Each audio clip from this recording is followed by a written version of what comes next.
오늘은 광복주일입니다. 광복기념주일입니다. 오늘의 말씀은 사도행전 18장 5절, 고린도후서 2장 4절의 말씀입니다.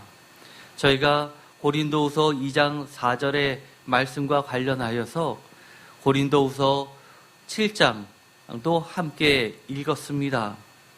이 고린도후서 2장 4절 이 말씀은 성도님들은 별로 기억을 못하시는 구절이지만 사실은 이 특별히 고린도 후서를 전공하시는, 그리고 사도 바울에 대해서 바울을 전공하시는 학자들 사이에서는 굉장히 중요한 본문입니다. 오늘 광복주일, 기념주일을 맞이해서 우리가 오늘의 말씀을 통해서 다시 한번 이 땅에 하나님이 어떻게 역사하시고 교회를 통해서 무엇을 원하시는지, 또 그 교회가 탄생되고 말씀이 밝히 세워지기까지 우리에게 무엇을 요구하고 계시는지를 함께 보았으면 좋겠습니다.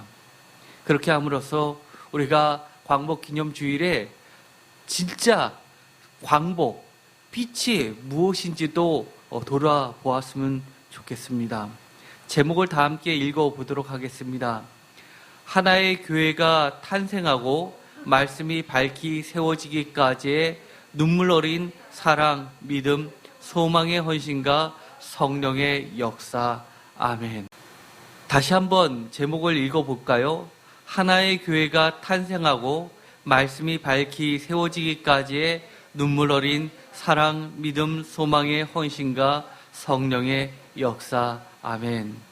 여기서 보면 우리가 최근에 했었던 여러 말씀 가운데서 사랑, 믿음, 소망이라는 익숙한 단어들이 나오게 됩니다.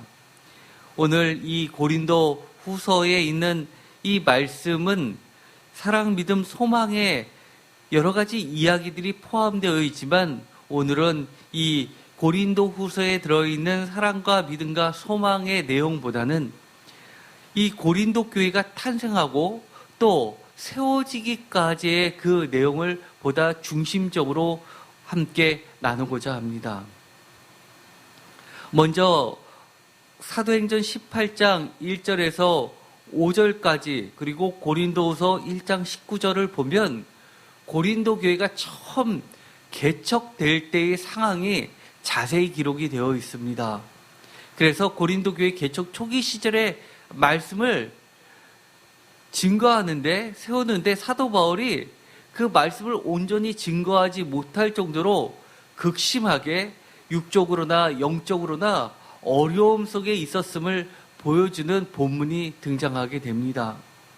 사도행전 18장 1절, 그 후에 바울이 아덴을 떠나 고린도에 이르러 2절, 아굴라라 하는 본도에서 난 유대인 한 사람을 만나니 글라우디오가 모든 유대인을 명하여 로마에서 떠나라 한 고로 그가 그 안에 브리스길라와 함께 이달리아로부터 새로 온지라. 바울이 그들에게 가매. 이 2절은 제가 사도행전을 할 때도 함께, 그리고 고린도 전서를 처음 할 때도 나눴던 말씀입니다. 이 이달리아라고 하는 것은 이탈리아, 바로 로마가 있는 곳입니다. 그곳에서 유대인과 기독교인 사이에 커다란 분쟁이 있게 됩니다. 그러자 이 유대인들은 이 기독교인들을 이단으로 정죄하고 그들을 당국에 고발하면서 많은 혼란이 야기되었습니다. 그러자 이 글라디우스 황제는 모든 유대인과 기독교인을 구분할 수 없었기 때문에 모든 유대인을 추방시키는 조치를 하게 돼서, 그때 아글라와 브리스길라 부부가 이탈리아를 떠나서 고린도로 오게 됩니다. 그만큼 이 고린도는 그 당시에 매우 번성했었던 항구 도시고 부유했었던 헬라 도시 중에 하나였습니다.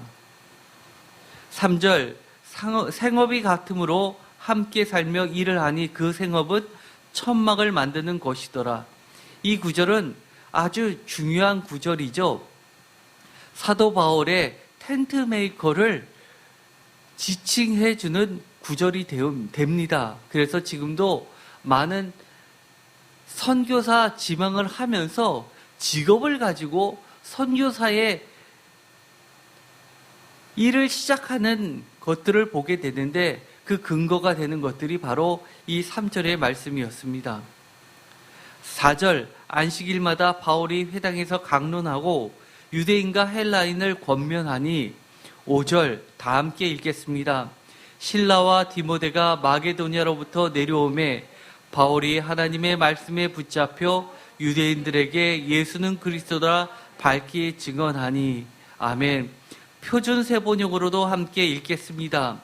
실라와 디모데가 마케도니아에서 내려온 뒤로 바울은 오직 말씀을 전하는 일에만 힘을 쓰고 예수께서 그리스도이심을 유대 사람들에게 밝히 증언하였다. 아멘. 이 5절의 말씀은 제가 지난 수요일 날도 여러분들과 함께 나눴던 말씀인데 매우 짧게 지나갔던 말씀입니다. 그러나 이 말씀은 매우 중요한 구절이 됩니다. 이 초기 고린도 교회 개척 상황을 아주 잘 설명해주고 상황을 잘 대변해주는 중요한 근거 본문이 됩니다. 이것을 보면 고린도 교회를 개척할 때 처음에 얼마나 개척이 쉽지 않았음을 보여주게 됩니다.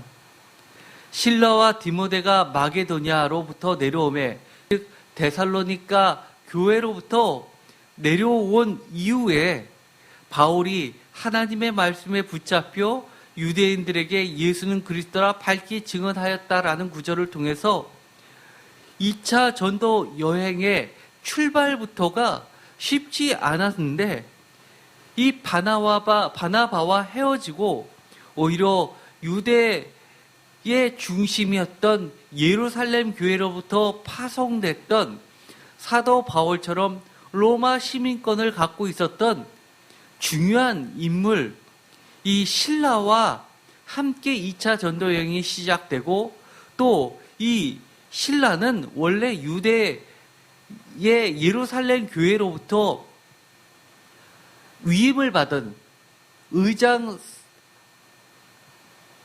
야고보로부터 위임받은 그 증명서, 여러 가지 유대 율법을 따르지 않고 오직 4가지의 율법만을 따르도록 허락받았고 그것을 편지로만 보내는 것이 아니라 직접 육성으로 신라가 이 사도들을 대변해서 직접 이 길리기아와 1차 전도 여행을 했었던 그 중심 교회들을 돌아다니면서 그 사도들의 결의를 설명하는 위임을 받았었던 신라를 함께 보내게 됩니다. 그런데 이 2차 전도 여행을 시작하기 전에 1차 전도 여행을 했었던 지역을 돌면서 아마 이 내용을 전달했고 그때 디모데가 합류하게 되고 디모데와 함께 이 2차 전도 여행에서 신라가 자신이 위임받았던 그 한계를 뛰어넘어서 사도 바울과 유럽까지 가게 되는 역사가 일어나게 됩니다. 이 실루아노라는 이 인물은 어떻게 보면 이방인들에게는 사도 바울보다도 더 위치적으로는 상위에 속하는 사람이라 할 수 있습니다. 왜냐하면 예루살렘 교회로부터 직접 위임을 받았고 예루살렘으로부터 교회로부터 직접 파송받은 자였기 때문입니다. 그만큼 2차 전도 여행에서는 이 신라가 차지하고 있었던 위치는 1차 전도 여행 때 바나바가 차지하고 있었던 위치나 다름이 없었음을 우리는 쉽게 짐작할 수 있습니다. 아니나 다를까 신라와 디모데가 빠진 상태에서 바울이 먼저 이 고린도에 왔을 때는 전도가 쉽지 않았음을 보여주게 됩니다. 그래서 많은 어려움을 겪게 됐고 경제적으로 어려움 또한 있었기 때문에 생업이 같았던 천막 만드는 일을 하면서 브리스길라와 아굴라 부부와 같이 그 생활터, 즉 직장에서 말씀을 전하는 일을 했었던 것으로 보이게 됩니다. 그런데 그 말씀의 증언의 전도의 효과는 뚜렷하게 나타나지 않았었던 것으로 보이게 됩니다. 그런데 이 실라와 디모데가 마게도니아로부터 내려온 이후로부터는 이 실라와 디모데가 사도 바울이 감당해야 됐던 많은 부분을 함께 감당하고 손을 덜어주면서 그리고 경제적으로도 또 영적으로도 말씀을 준비하는데 많은 부분을 할애를 해 줌으로써 비로소 사도 바울이 온전히 전도에 집중할 수 있었음을 보게 됩니다. 그래서 저는 이 5절의 말씀을 읽으면서 사실은 묵상하면 묵상할수록 마음이 얼마나 뭉클했고 정말 많은 눈물을 흘렸습니다. 우리가 개척교회를 시작할 때 개척을 해보지 않은 사람들은 그것을 모른다고 이야기하듯이 이 개척에서 겪게 되는 정말 많은 어려움이 있었던 것이 분명합니다. 뿐만 아니라 고린도 후서 1장에 보면 그것을 뒷받침하는 말씀들이 나오게 됩니다. 고린도 전서의 발신자는 이 실로아노가 빠져 있습니다. 그래서 사실은 내용을 많이 아는 사람일수록 왜 고린도 전서를 쓸 때 실로아노 또는 실라가 공동 발신자로 되지 않았을까라고 많은 의구심이 그리고 여러 가지 추측을 하게 됩니다. 그런데 고린도 후서에 보면 데살로니가 전후서의 공동 발신자로 이름이 나와 있었던 이 실로아노가 실라가 포함되어 있는 것을 보게 됩니다. 고린도후서 1장 18절 하나님은 미쁘시니라 우리가 너에게 한 말은 예하고 아니라 함이 없도다. 19절 다 함께 읽겠습니다. 우리 곧 나와 실로아노와 디모데로 말미암아 너희 가운데 전파된 하나님의 아들 예수 그리스도는 예하고 아니라 함이 되지 아니하셨으니 그에게는 예만 되었느니라.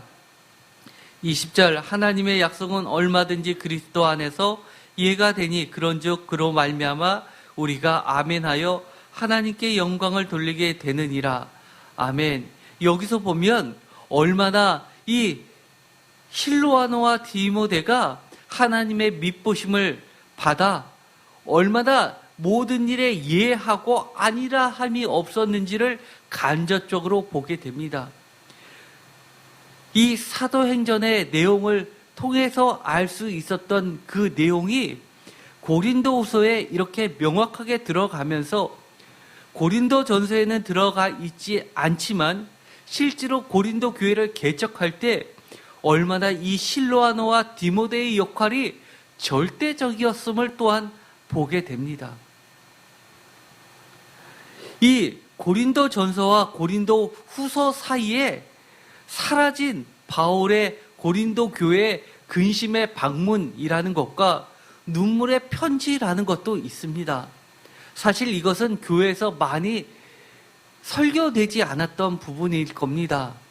그러나 학자들 사이에서는 이것이 별칭으로서 어떤 공식적인 명칭은 아니지만 기억되기 쉽도록 그렇게 거의 신학자들 사이에서는 많이 거론되는 이야기입니다.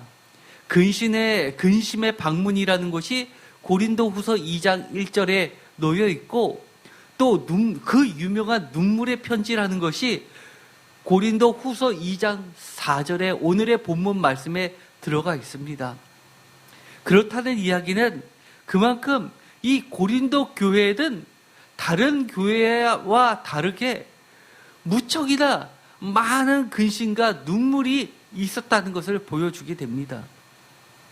고린도후서 2장 1절 다 같이 읽겠습니다. 내가 다시는 너희에게 근심 중에 나아가지 아니하기로 스스로 결심하였노니.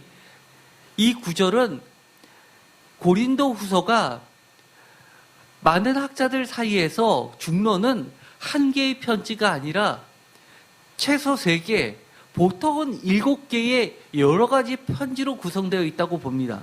심하게 보는 학자들은 10몇 개의 여러 개의 편지가 지금의 고린도후서 하나로 모아져서 우리에게 전달된다고 이야기를 할 정도입니다. 그런데 그만큼 여러 개의 편지라는 것은 이 고린도 교회와 사도 바울 사이에는 사도행전에 나와 있는 것처럼 고린도에서 1년 반 오랜 기간 동안에 머물러서 그들과 함께 있었던 시간 외에도 그 이후에도 그와 못지않게 많은 교류가 있었다는 것을 반증하고 있습니다. 그러나 그 과정은 쉽지 않았습니다. 보면 고린도후서 2장 1절에 보면 내가 다시는 너희에게 근심 중에 나아가지 아니하기로 스스로 결심하였다 라고 하는 것은 내가 다시는 여러분들 앞에 찾아가지 않겠다라는 말을 대놓고 하는 겁니다. 조건이 있죠. 근심 중에는 나아가지 않겠다는 이야기입니다. 그렇다는 이야기는 그 전에 그들에게 찾아갔는데도 불구하고 그 과정이 기쁨의 과정이 아니고 많은 근심과 그리고 우려를 낳았던 그런 방문이 있었다는 것을 반증하고 있습니다.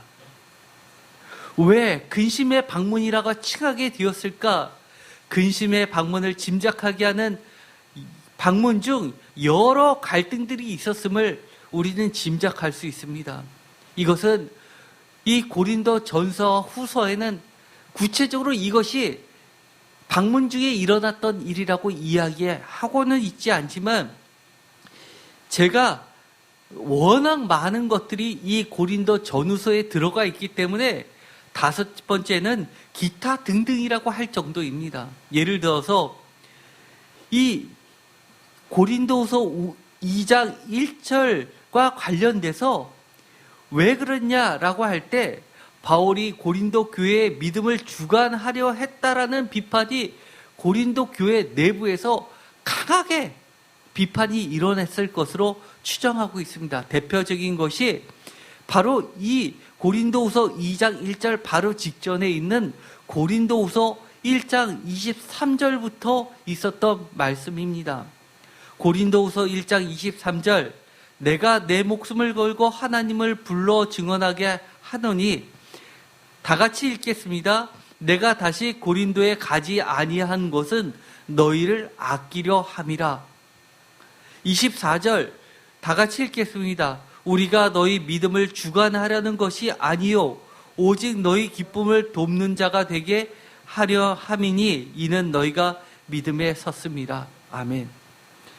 여기서 보면 다시 고린도 교회에 가지 아니한 것은 아직까지 고린도 교회에 가지 않고 있는 이유는 과거에 갔었을 때 그들이 사도 바울을 보고 일부는 환영했지만 일부는 이렇게 강렬하게 거부했었던 것을 보게 됩니다. 그 이유는 사도 바울이 왜 우리의 믿음을 주관하려 하느냐, 우리의 믿음을 지배하려 하느냐라고 비판했기 때문입니다. 우리가 잘 알고 있기로 고린도 전서에 보면 나는 아볼로파다, 나는 게바파다, 나는 사도 바울파다, 나는 그리스도파다 라고 이런 분쟁이 일어났던 것을 보게 됩니다. 아마 이 말씀 또한 그것과 연장선상에 있었을 것으로 보게 됩니다. 사도 바울을 환영했던 이들은 좋아했을 것이지만 사도 바울이 아니라 게바파를 지지했던 자들은 너가 뭔데 왜 우리의 믿음을 지배하려 하느냐 라는 반항을 했을 것이 뻔하기 때문입니다. 사실 이렇게 갈등이 증폭됐던 원인은 여러 가지 사도권과 분파주의도 한몫했을 것으로 보이게 됩니다. 사도권이 무엇입니까? 사도에 대한 이 논란은 무엇입니까? 사도권은, 사도라는 것은 예수님의 12제자만을 이야기합니다. 왜 그것이 중요하냐면 하나님의 그 교훈을 예수님이 하나님으로부터 직접 받아서 요한복음에 보면 내가 하나님으로부터 들은 바 그대로를 전했고, 또 복음서에 보면 예수님이 그 하나님의 진리를 12제자에게만 가장 가까이서 비밀스럽게 가르쳐 주셨고, 그것이 많은 사람들 앞에서 전한 여러 가지 말씀들도 있지만 제자들만을 따로 불러서 해석해 주신 말씀들도 있습니다. 예를 들어서 복음서에 보면 많은 사람들 앞에서 씨 뿌리는 자의 비유를 해 주셨지만 그것을 해석하고 일일이 가르쳐 준 것은 제자들에게만 따로 설명을 해 주십니다. 그처럼 사도는 예수님의 올바른 해석을 전달받은 자이고, 그들이 예수님이 돌아가시고 나서 예수님이 육성으로 그들에게 가르쳐 주셨던 것을 흐트림 없이 바로 전달하는 자가 바로 사도였기 때문입니다. 그러자 한 명이 예수님을 부인하고 그리고 팔고 자살을 하자 그 한 명을 메우기 위해서, 온전한 이스라엘을 회복하기 위해서 사도행전에 보면 보궐선거를 단 1회만 하게 됩니다. 그렇기 때문에 이 사도는 매우 중요합니다.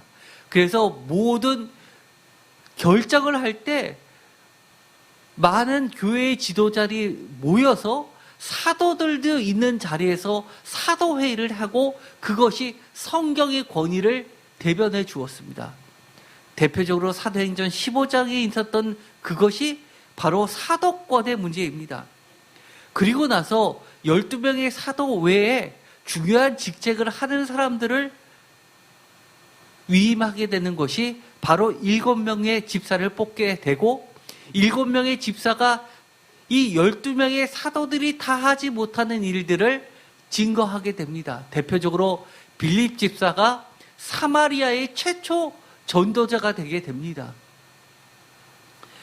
그리고 이 7 집사 중에서 한 명인 바나바가 이처럼 안디옥 교회에서 바울을 불러들여서 또 1차 전도를 갈 수 있게 해준 것도 사도의 권위를 빌려서 7 집사 중에 한 명이 바울을 택했기 때문에 그것이 가능했던 겁니다. 그러자 바울과 떨어지자 이 바나바를 대신해서 바울을 다시금 사도의 권위로 세워줄 수 있는 자가 2차 전도 여행 때 이 사도권의 대행을 맡았던 이 실로아노로 우리는 추정할 수 있는 겁니다. 그렇기 때문에 고린도 교회를 왔어도 사도 바울이 내가 사도라라고 고린도 전서에서 주장하는 것은 예수님이 직접 부활하신 예수님이 나를 사도로 세워주셨다라고 사도 바울은 이야기할지 모르지만 받아들이는 이 고린도 최초의 교인들은 아마 우리가 조금 전에 읽었었던 사도행전의 내용을 통해서 실로아노가 옴으로써 그러면서 말씀을 이제는 사도의 권위로서 받아들이지 않았을까라는 짐작을 하게 되는 겁니다.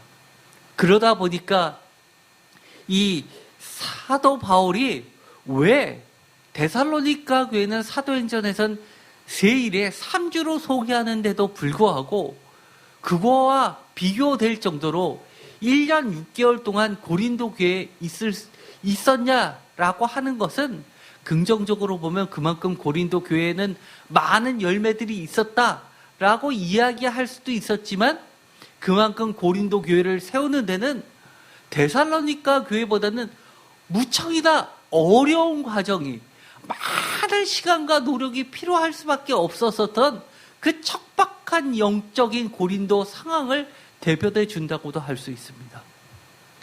그렇기 때문에 이 사도 바울은 많은 편지를 통해서 이 근심의 방문이라는 이 이야기를 하게 되는 겁니다. 또한 이 고린도 교회는 우리가 알고 있었던 것처럼 전에도 여러 차례 주일날 고린도 교회의 여러 가지 이야기를 했던 것처럼 많은 교회가 연합의 형태를 띠었고 또 고린도 교회가 한 곳에서 배척받으면 다른 가정에서 예배를 드리고 또 그 교회도 부흥해서 많은 지도자가 생겼습니다. 고린도 전서에는 문벌 좋은 자가 많지 아니하며라고 이야기할지는 모르지만 우리가 실제로 봤을 때는 다른 교회들에 비해서 문벌 좋은 자가 굉장히 많았습니다. 또 재력가들도 고린도 교회는 많았습니다. 유지들도 많았습니다. 그리고 고난도 많았습니다. 이처럼 사도권과 분파주의 그리고 또 여러 가지 고난이라는 이 중요한 주제 앞에서 고난 앞에서 맞서 싸워서 예수 그리스도를 증거하는 고백자들과 변절자들이 이 초대교회의 중요한 주제였던 것처럼 로마서에 나오는 것처럼 입으로 시인하고 라는 것은 고백자들의 근거가 되는 것인데 사도 바울은 이처럼 여러 가지 어려움이 있을 때 그들과 함께 있지 않고 멀리 도망간 거 아니냐라는 반대파들의 그런 질책도 있었을 것이 분명합니다. 또한 네 번째는 아까도 말씀드렸던 것처럼 고린도 교회는 이미 로마 다음으로 부가 형성되어 있었고 헬라의 도시의 중심이었고 그렇기 때문에 육적 기준을 따라서 많은 세상의 지혜자와 언변가든가 능력 있는 자들이 많았었던 것을 보게 됩니다. 그러다 보니까 이 육적 기준을 따라서 사도 바울을 많이 공격했습니다. 예를 들어서 편지는 힘이 있지 모르지만 직접 얼굴을 맞댈 때에는 뭔가 어눌하고 말도 잘 못했다라는 공격을 하게 됩니다. 뿐만 아니라 하나님의 지도자라면 하나님이 보호해 주셔야 되는데 왜 질병이 있느냐라고 해서 육체의 가시를 가지고 공격했던 것도 보게 됩니다. 그래서 우리가 고린도 전서를 보면 다른 것보다도 지혜에 대한 이야기가 가장 나오는 것은 십자가의 이 지혜 말고는 하나님의 지혜인 십자가 능력 말고는 내가 자랑할 것이 없다라고 이야기하는 것은 그만큼 반대로 이 고린도 교회 사람들은 너무나 세상적으로 잘나고 똑똑하고 내가 최고다, 내가 많이 한다, 나도 배울 만큼 배웠다 라고 하면서 여러 가지 말씀을 갖고 대드는 자들이 거스리는 자들이 많았음 또한 보게 됩니다. 그 밖에도 여러 가지 육적인 여러 가지 갈등들이 많았습니다. 우리가 고린도 후서를 보면은요, 근심에 관련된 이야기가 다른 것보다도 수두룩하게 나옵니다. 예를 들어서 오늘의 본문 말씀 고린도 후서 2장만 보더라도 이 근심에 대한 이야기가 매절 나옵니다. 2장 1절에도 근심 중에 나아가지 아니하고 근심, 2절에도 근심, 그리고 5절에도 근심, 4절에는 눌림과 걱정, 7절에도 근심. 이처럼 근심과 걱정의 하루하루가 아니면 목회를 감당할 수 없는 그런 교회였을 것으로 추정이 되고 있습니다. 거기다가 고린도후서 1장 12절에 보면 이렇게 되어 있습니다. 우리가 세상에서 특별히 너희에 대하여 하나님의 거룩함과 진실함으로 행하되 육체의 지혜로 하지 아니하고 하나님의 은혜로 행하면 우리의 양심이 증언하는 바니 이것이 우리의 자랑이라 라고 사도 바울이 고백한 말이 나옵니다. 우리가 통상적으로 글을 쓴다고 생각해 봅시다. 대꾸가 있고 대조가 있습니다. A의 반대말은 B로서 이야기를 합니다. 육체로의 지혜로 하지 아니하고 라고 하면 그 다음 나올 말이 무엇입니까? 육체의 지혜가 아니라 하나님의 지혜로 행했다라고 이야기를 해야 될 텐데 하나님의 은혜로 행했다고 합니다. 그 말이 무엇입니까? 똑똑한 걸로 치자면 세상의 지혜, 육체의 지혜로 하면 그래 맞아 너희들이 나보다 월등히 더 잘났어. 목회자보다 더 많이 알아. 하지만 은혜로 치자면 하나님의 은혜로 치자면 내가 너희들에게 은혜로 복음을 전할 수 있어 라고 이야기하는 겁니다. 이거를 이야기하기까지 얼마나 마음이 아팠겠습니까? 고린도후서 10장 12절 우리는 자기를 칭찬하는 어떤 자와 더불어 감히 짝하여 비교할 수 없더라. 그러나 그들이 다 같이 읽겠습니다. 자기로서 자기를 헤아리고 자기로서 자기를 비교하니 지혜가 없도다. 이 말이 무슨 말입니다. 무슨 말입니까? 자기로서 자기를 헤아리고 자기로서 자기를 비교하니 지혜가 없도다. 판단의 기준이 나라는 얘기입니다. 모든 기준이 하나님의 말씀으로서 내가 이 정도는 세상 사람들로서는 괜찮을지 모르지만 주 예수 그리스도께서 강림하실 때 온전하고 흠없는 기준으로 하면 이거는 아니지. 하나님 죄송합니다. 부끄럽습니다. 라고 이야기해야 될 텐데 나보다 못한 사람이 이렇게 수두룩한데 네가 감히 나한테 이렇게 나오는 겁니다. 고린도후서 11장 19절 너희는 지혜로운 자로서 다 같이 읽겠습니다. 어리석은 자들을 기쁘게 용납하는구나. 예수님을 믿어도 왜 꼭 그렇게 믿냐? 좀 적당히 좀 하지. 어떻게 하나님의 말씀대로 어떻게 살아? 당신은 목회만 하니까 그럴 수 있지만 우리처럼 나와서 직장 생활하고 사업하는 사람이 어떻게 그럴 수 있어? 그러니 좀 적당히 좀 해. 라고 하는 사람의 소위 잘난 사람들 아닙니까? 너가 사업해봐. 우리가 헌금하니까 교회에 있는 거지. 너무 마음이 아팠습니다. 고린도후서 2장 3절과 4절 그 유명한 눈물의 편지입니다. 이것의 내용은 7장 7절과 12절에도 간접적으로 나와 있습니다. 고린도후서 2장 3절 내가 이같이 쓴 것은 이라고 하면서 근심이 되지 않기를 바란다고 이야기하면서 4절에 보면 그 유명한 구절이 나오죠.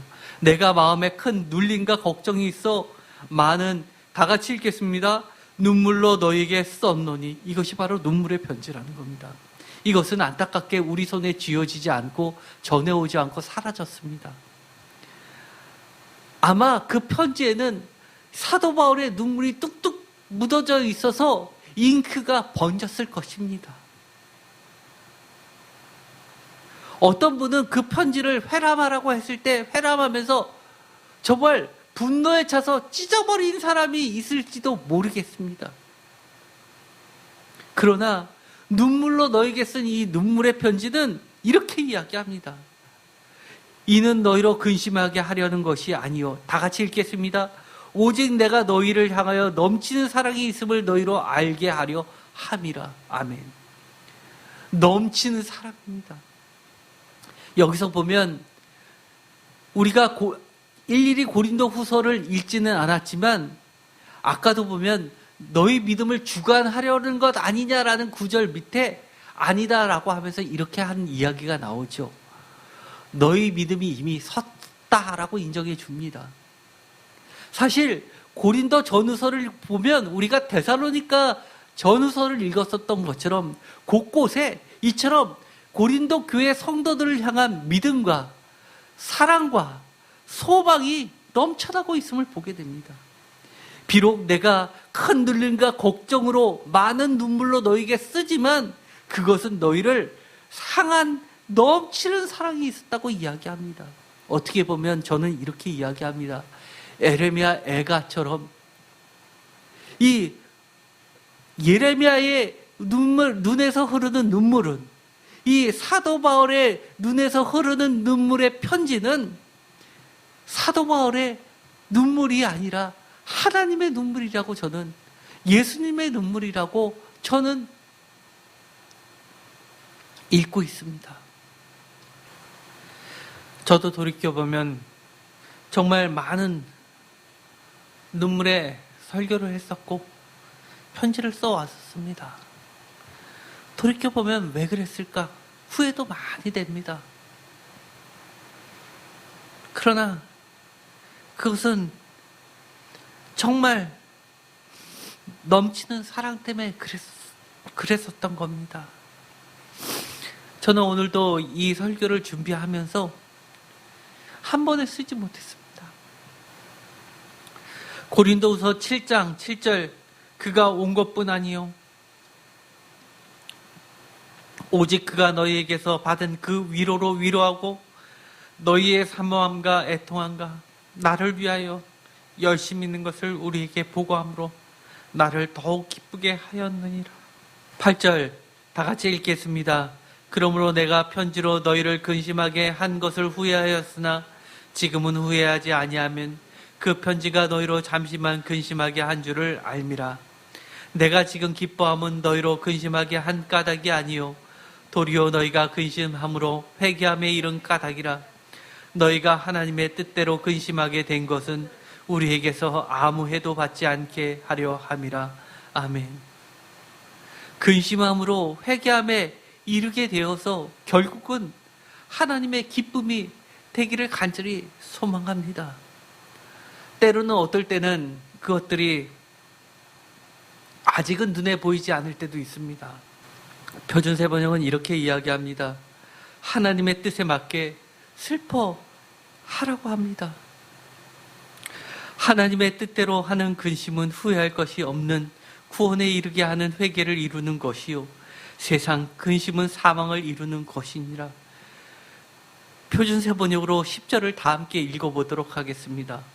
하나님의 뜻에 맞는 슬픔은 회개하게 하여 구원에 이르게 함으로 후회할 것이 없습니다.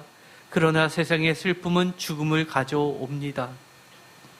11절 선포하듯이 보라라는 선지자들이 외치는 그 도입구를 통해서 이렇게 이야기합니다. 보라, 하나님의 뜻대로 하게 된 이 근심이, 다 같이 읽겠습니다. 너희로 얼마나 간절하게 하며 얼마나 변증하게 하며 얼마나 분하게 하며 얼마나 두렵게 하며 얼마나 사모하게 하며 얼마나 열심히 있게 하며 얼마나 벌하게 하였는가. 너희가 그 일에 대하여 일체 너희 자신의 깨끗함을 나타내었느니라. 그런즉 내가 너희에 쓴 것은 그 불의를 행한 자를 위한 것도 아니요 그 불의를 당한 자를 위한 것도 아니요 오직 우리를 위한 너희의 간절함이 하나님 앞에서 너희에게 나타나게 하려 함이라. 아멘. 여기서 보면 이 7장 12절과 또 7장 8절에 나오는 편지와 쓴 것이라는 말은 이 눈물의 편지를 간접적으로 보여주고 있는 매우 중요한 구절이 됩니다. 결국 이 내용이 고린도후서의 성경으로 들어가게 된 것은 우리 모두에 대한 하나님의 약속이기도 합니다. 비록 때때로 얻게 되는 이 여러 가지 눌림과 근심, 그러나 하나님의 뜻대로만 한다면 우리 자신을 깨끗하게 해주고 얼마나 하나님에 대해서 두렵게 만들며 또 얼마나 간절하게 주님을 사모하게 되는지를 만들어주는 그 무엇보다도 귀한 양약이 되기 때문입니다. 고린도 교회를 세우기까지 사도 바울은 얼마나 성령의 역사를 간절히 사모하고 의지했는지를 보여주고 있습니다. 그만큼 육적으로 고난과 역경이 컸음을 또한 반증해주고 있습니다. 이렇게 많은 어려움이 있는데도 불구하고 고린도 교회가 로마서 다음으로 신약 성경의 두 번째 위치를 차지할 정도로 성장하게 된 것은 철저히 성령님의 은혜였음을 고백하게 됩니다. 우리가 위로라는 단어가 눈물의 편지에 이어서 고린도후서에 대거 등장하는 것은 그만큼 고린도 교회를 말씀으로 바로 세우려는데 많은 눈물과 믿음과 소망과 사랑의 헌신이 있었음을 볼 수 있게 됩니다. 특별히 위로라는 말을 검색해서 보면 위로를 주는 것보다 위로를 받는 이야기가 눈에 띄게 많은 것은 그만큼 고린도 교회를 향한 사도 바울의 눈물 어린 믿음과 소망과 사랑의 헌신과 성령의 역사가 있었음을 알 수 있게 됩니다. 위로라는 단어를 찾아보면 전체적으로 신약 성경에서 이 고린도 전후서를 다 합치면 12개입니다. 고린도후서만 11개입니다. 그런데 마태복음에 10번, 로마서에 10번이 나옵니다. 그만큼 이 고린도 후서는 그 무엇보다도 위로가 필요한 상황이었음을 알게 됩니다. 그만큼 어렵고 힘들었다는 이야기죠. 그래서 고린도 후서를 시작할 때부터 심지어 1장 3절에 이 인사말 다음으로 나오는 말이 이겁니다. 찬송하리로다. 그는 우리 주 예수 그리스도의 하나님이시요 자비의 아버지시요 모든 위로의 하나님이시며. 고린도후서 1장 4절 우리의 모든 환난 중에서 우리를 위로하사 우리로 하여금 하나님께 받은 위로로서 모든 환난 중에 있는 자들을 능히 위로하게 하신 이시로다. 고린도후서 1장 5절 그리스도의 고난이 우리에게 넘친 것 같이 우리가 받는 위로도 그리스도로 말미암아 넘치노더라. 고린도후서 1장 6절 우리가 환난 당한 것도 너희가 위로와 구원을 받게 하려는 것이요 우리가 위로를 받는 것도 너희가 위로를 받게 하려는 것이니 이 위로가 너희 속에 역사요 우리가 받는 것 같은 고난을 너희도 견디게 하느니라. 고린도후서 1장 7절 너희를 위한 우리의 소망이 견고함은 너희가 고난에 참여하는 자가 된 것 같이 위로에도 그러한 줄을 알미라 라고 하면서 아까도 말씀드렸던 것처럼 사랑에 대해서 믿음에 대해서 그리고 더 나아가서 소망에 대해서도 그 고린도 교회를 향한 것을 잃지 않고 있습니다. 그러면서 계속해서 위로를 이야기하면서 여러 가지 겪게 되는 외부의 공격, 이 헬라 시대의 로마의 박해와 내부의 공격, 내부 안에 여러 가지 진리에 대한 공격에서 오는 혼란에서 오는 여러 가지 갈등 사이에서 오게 되는 이 위로, 그것 또한 계속해서 이야기를 하고 있습니다. 뿐만 아니라 고린도후서 눈물의 편지를 쓸 때도 아까도 읽었던 것처럼 7장 7절에서 위로로 위로하고 라고 이야기를 하고 있습니다. 그리고 7장 13절에 보면 이로 말미암아 우리가 위로를 받았고라고 하면서 너에게서 받은 그 위로로 위로하고 7장 7절과 7장 10절, 13절에도 이 사도 바울도 그 누구보다도 위로가 필요한 존재였음을 알 수 있게 됩니다. 성령의 역사를 가장 많이 강조한 것이 누가복음과 사도행전입니다. 그 다음으로서 신약에서 두 번째이며 바울 서신의 첫 번째로 강조된 것이 바로 고린도 전후서입니다. 성령으로 검색을 하면 누가복음이 16회, 사도행전에 50회가 등장하지만 고린도 전서에 14번, 고린도 후서에 5번으로 고린도 전후서가 19번으로 압도적으로 많이 나오게 됩니다. 그렇다는 얘기는 이 많은 근심과 걱정 가운데서 하나의 고린도 교회가 탄생하고 바로 세워지는 데는 나의 노력과 인간적인 힘으로서는 불가능했다는 것을 이야기합니다. 철저하게 성령님이 이 고린도 교회를 세우셨다라고 고백하는 겁니다. 고린도 교회의 설립 시작, 고린도전서 2장 4절에서도 성령, 마지막 끝 고린도후서 13장 13절에도 성령의 역사로 끝나게 됩니다. 우리가 축도할 때 고린도후서 13장 13절의 말씀을 가지고 축도를 합니다. 성부, 성자, 성령에 대해서 다 나와 있는 것이 바로 고린도후서 13장 13절이기 때문입니다. 그러나 우리가 기억해야 될 것은 고린도 전서와 후서를 합쳐서 시작할 때 고린도 전서 2장 4절 다 같이 읽겠습니다. 내 말과 내 전도함이 설득력 있는 지혜의 말로 하지 아니하고 다만 성령의 나타나신가 능력으로 하여 라고 하면서 이 고린도 교회 설립 자체가 너희들이 그렇게 최고로 치는 이 지혜가 아니라, 세상의 지혜가 아니라, 세상의 능력과 그 지위가 아니라 성령님이었다고 고백하는 겁니다. 내 말과 내 전도함이 설득력 있는 지혜의 말로 하지 아니하고 다만 성령의 나타나신가 성령의 능력으로 이 고린도 교회가 세워졌다라고 고백을 하는 겁니다. 고린도 2장 10절 오직 하나님이 성령으로 이것을 너희에게 보이셨으니 성령은 모든 것 곧 하나님의 기쁜 것까지도 통달하시느니라. 우리가 날마다 교회에 와서 이렇게 말씀을 배우는 이유가 무엇입니까?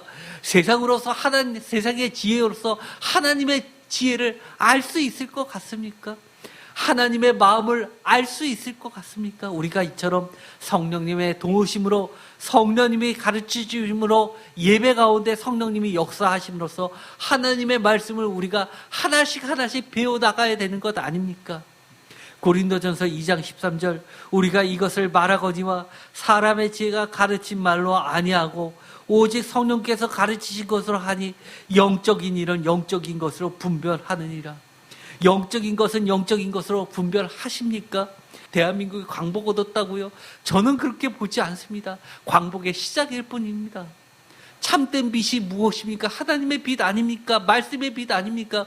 우리가 말씀의 빛으로 온전히 세워지기까지는 아직 우리가 광복을 이룬 것 아닙니다. 사람의 지혜가 아니라 성령님께서 가르치신 것으로, 영적인 것으로 이 나라가 분별되는 나라가 세워질 때 그때가 진정한 광복이라고 저는 믿고 있는 겁니다. 고린도전서 3장 16절에 보면 사도 바울은 이렇게 이야기합니다. 너희는 너희가 하나님의 성전인 것과 하나님의 성령이 너희 안에 계시는 것을 알지 못하느냐라고 이야기합니다. 이처럼 고린도 교회의 성도들을 향해서 끊임없이 처음부터 끝까지, 그리고 너희들 자체도 하나님의 성령이 너희 안에 계신 하나님의 성전이라고 이야기를 합니다. 그러면서 고린도전서 6장 19절 너희의 몸은 너희가 하나님께로부터 받은 바 너희 가운데 계신 성령의 전인 줄 알지 못하느냐, 너희는 너희 자신의 것이 아니냐라고 하면서 끊임없이 너희 몸을 거룩한 제사로 드리라고, 너희 몸을 깨끗하게 하라고, 너희 생각을 깨끗하게 하라고 세상에서 여러 가지 따르고 있는 세상의 문화를 해서 깨끗하게 너희를 거룩하게 하라고 이야기합니다. 저는 지금도 이야기합니다. 세상의 여러 가지 음주 문화, 다른 나라의 기독교에서는 법으로 정해져 있지 않은데 왜 기독교만, 너만 그렇게 대한민국에서 외치냐 얘기할지 모릅니다. 그러나 저는 사도 바울의 이 말씀을 빌려서 이야기하고자 합니다. 너희 몸은 너희가 하나님께로부터 받은 바 너희 가운데 계신 성령의 전인 줄 알지 못하십니까? 그래서 술 마시지 말라고 하는 것이고, 그래서 담배 피지 말라는 것이고, 그래서 동성애하지 말라는 겁니다. 고린도후서 1장 22절에 보면 아마 이것은 성령하면 요한복음으로 가장 많이 칩니다. 그런데 요한복음 못지않게 신약성경 전체에서 성령에 관해서 아주 중요한 말씀을 하시는 구절이 나오게 됩니다. 고린도후서 1장 22절 다 같이 읽겠습니다. 그가 또한 우리에게 인치시고 보증으로 우리 마음에 성령을 주셨느니라. 고린도후서 5장 5절도 같이 읽겠습니다. 곧 이것을 우리에게 이루게 하시고 보증으로 성령을 우리에게 주신 이는 하나님이시로라. 왜 성령으로 시작해서 성령으로 끝나느냐? 왜 성령이 그렇게 중요하느냐? 성령은 우리의 보증이 되기 때문입니다. 보증이 뭡니까? 대신입니다. 예수님께서 대신 목숨을 우리에게 주시고 생명을 주신 것처럼 성령은 대신 우리에게 거룩을 주시고 우리에게 영원한 생명을 주시는 것이기 때문입니다. 그렇기 때문에 우리가 바로 보증으로 주신 성령님 때문에 우리가 그렇게 사는 것입니다. 고린도후서 13장 13절 다 같이 이것은 제가 외우자고 했죠. 다 같이 읽어보겠습니다. 주 예수 그리스도의 은혜와 하나님의 사랑과 성령의 교통하심이 너희 무리와 함께 있을지어다. 아멘. 이 구절이 얼마나 귀한 구절이 되었습니까? 이 눈물의 편지가 아니었다면, 사랑이 넘치지 않았더라면, 믿음이 바로 서지 않았더라면, 그리고 보증으로 주신 성령을 소망으로 삼지 않았더라면, 어떻게 이 구절이 오늘날 모든 교회의 축도의 말씀이 될 수 있었겠습니까?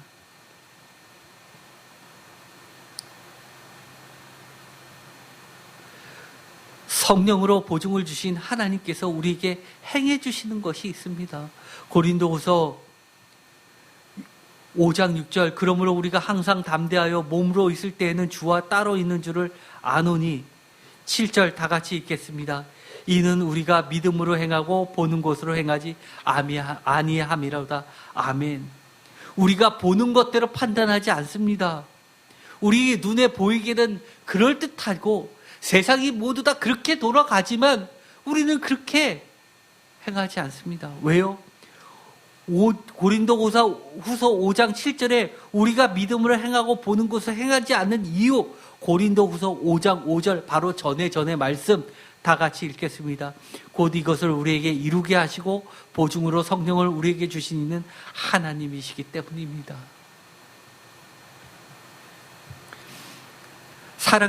고린도후서 13장 11절 마지막으로 말하느니라고 하면서 이 고린도 전후서 모두를 마칩니다.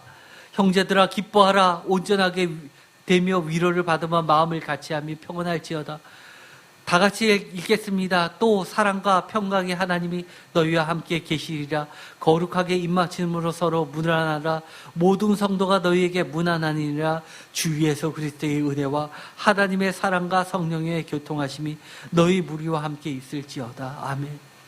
비록 우리가 눈물로 이렇게 씨를 뿌리지만 사랑과 평강의 하나님이 우리에게 위로와 기쁨을 주실 것을 믿고 있습니다. 고린도 교회는 우리가 전에도 여러 차례 말씀을 나눴지만 사도 바울의 다른 개척 교회에 비해서 로마서 다음으로 정경의 위치, 두 번째의 위치를 차지할 정도로 초대교회의 리더로서 성장했고, 또 다른 교회에 비해서 문벌 좋고 지혜 많고 성령의 능력도 많고 사도 바울의 든든한 동역자들도 대거 등장할 정도로 성장했던 교회였습니다. 그럼에도 불구하고 고린도 교회의 처음 개척 상황은 사도 바울도 말씀에 전념할 수 없을 정도로 어렵고 힘들었음을 배우게 됩니다. 뿐만 아니라 하나의 교회가 고린도에 세워진 이후 말씀의 빛으로 뿌리를 둔 믿음으로 굳게 세워지기까지 그 과정은 근심의 박물과 눈물의 편지처럼 더욱 힘들었음을 보게 되었습니다. 그만큼 사도 바울은 성령님이 아니시면 결코 이루실 수 없는 놀라운 하나님의 은혜로 마침내 오늘날 우리 손에 쥐어진 고린도 전후서와 사도행전을 통해서 고린도 교회를 우리가 마주보게 됩니다. 세상의 지혜로 전하지 않고 하나님의 은혜로 전했다고 이야기를 합니다. 지금까지 이 땅에 한 개의 교회가 탄생하고 말씀이 밝히 세워지기까지 얼마나 많은 눈물과 사랑과 믿음과 소망의 헌신과 성령의 역사가 있었는지를 성경 말씀을 통해서 보았습니다. 우리 새인교회도 더 많은 눈물과 사랑과 믿음과 소망의 헌신을 성령님의 보증, 도우심으로 해 나가야 하겠습니다. 그것이 지금 비록 우리가 눈물을 흘리고 있을지는 모르지만 결국은 우리를 기뻐 받으실 하나님의 거룩하신 뜻이요 기쁨이 될 것이기 때문입니다. 한 가지 더 말씀으로 부탁드리자면 하나의 국가도 마찬가지입니다. 오늘은 광복기념 주일입니다. 아직도 참된 빛은 오지 않은 것 같습니다. 엊그제도 정의연, 모 의원이 정말 여러 가지 자금을 이용하고 정의를 빗대서 자기의 출세만을 위해서 국회의원 달고 결국 재판에 넘겨졌습니다. 그럼에도 뻔뻔하고 자기는 잘못한 것이 없다고 합니다.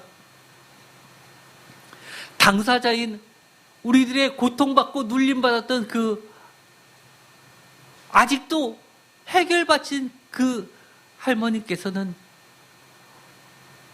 뉴스 시간 인터뷰마다 정말 눈물을 흘리면서 잘못됐다고 이야기하고 있습니다. 뿐만 아닙니다. 엊그저께는 광복절 사면조치라고 대한민국을 떠들썩게 했었던 그 총수를 가석방시켰습니다. 아직도 이 땅에 정의는 이루어지지 않았습니다. 제가 IMF 때 기억납니다. 그때 제가 종합사서에서 근무하고 있었을 때 제 거래처도 주대우가 있었습니다. 주식회사 대우, 우리나라 그 당시에 종합상사 중에서는 두 번째로 큰 회사였습니다. 그때 저도 거래를 했기 때문에 상담을 할 때 제가 그랬습니다. 대우 괜찮아요? 김의중 회장 이렇게 될 때 그룹이 해체되고 무너지는 거 아니에요? 라고 하니까 그 직원이 저한테 뭐라고 그랬는지 아십니까? 대우가 무너지면 대한민국이 무너집니다. 작은 도둑은 국가에서 잡아도 이렇게 큰 도둑은 잡다가 초가상간 다 태우기 때문에 잡을 수가 없다는 겁니다.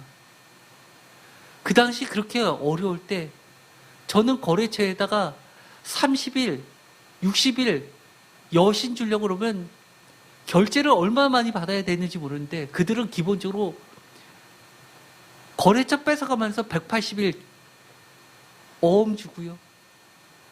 그 다음에 360일 여신 주고 그랬습니다. 그러니 경쟁이 됩니까?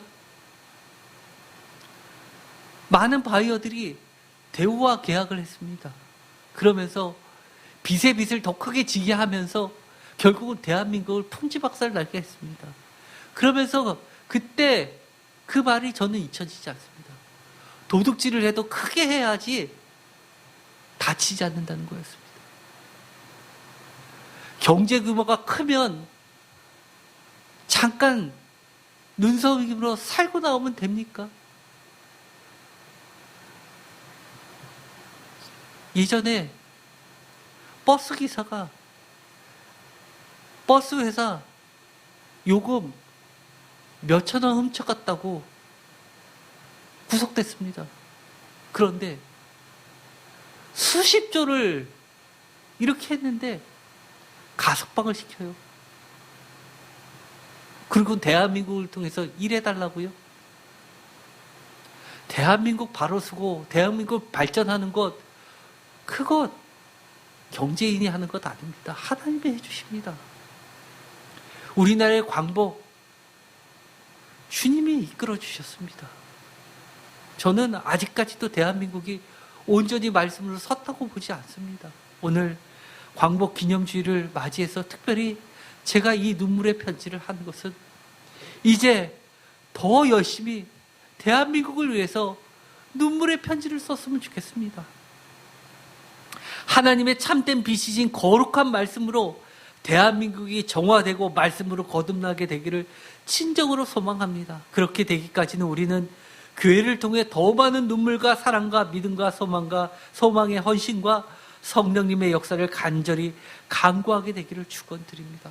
그리고 지금까지 여러분이 해와 주셨던 것처럼 이 세임교회를 위해서도 더 많은 눈물과 사랑과 믿음과 소망의 헌신과 성령님의 역사를 위해 간구해 주시기 바랍니다. 그렇게 하는 것이 지금 비록 우리가 눈물을 흘리지 모르지만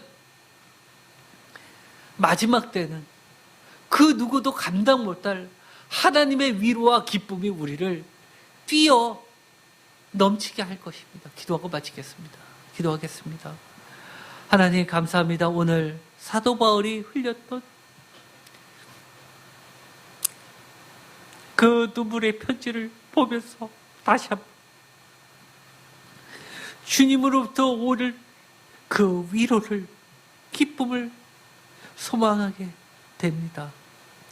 특별히 새인교회를 기억하여 주셔서 더 많은 눈물과 하나님의 뜻대로 하는 근심을 하게 하시고 믿음과 소망과 사랑에 그리고 성령님의 간구하심으로 끝까지 헌신하며 나아갈 수 있게 하여 주옵소서.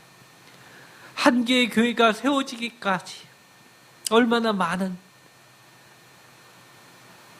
노력과 헌신과 눈물이 기도가 필요했음을 보게 됩니다. 우리가 지치지 않게 하시고 더 많은 하나님의 눈물을 흘릴 수 있게 하여 주시옵소서.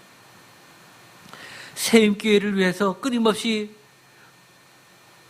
기도하고 애쓰시는 성도님 한 분 한 분 주님 기억하여 주셔서 때마다 일마다 하나님께서 위로하여 주시고 기쁨을 허락하여 주시고 말씀으로 바로 세워 주시옵소서. 우리의 자녀 어느 곳에 가든지 주님께서 눈동자처럼 지켜주시옵시고 코로나로 여러 가지 악한 상황이 계속된다 하더라도 가정과 직장과 사업장을 더욱 튼튼히 지켜주셔서 고린도교회 처음 개척할 때 경제적으로 어려워서 텐트 메이커를 통해서 이 전도의 사명을 이어갔던 것처럼 우리 새교회 성도님들의 각 가정과 직장과 사업장을 주님 더욱 튼튼히 지켜주셔서 더욱 교회를 위하여서 세워나가는 데도 부족함이 없도록 하여 주시옵소서. 우리가 말씀에 포기하지 않게 하시고 이 땅을 진정한 하나님의 빛, 말씀으로 비추는 교회 되게 하여 주시옵소서. 예수 그리스도의 이름으로 기도드렸습니다. 아멘.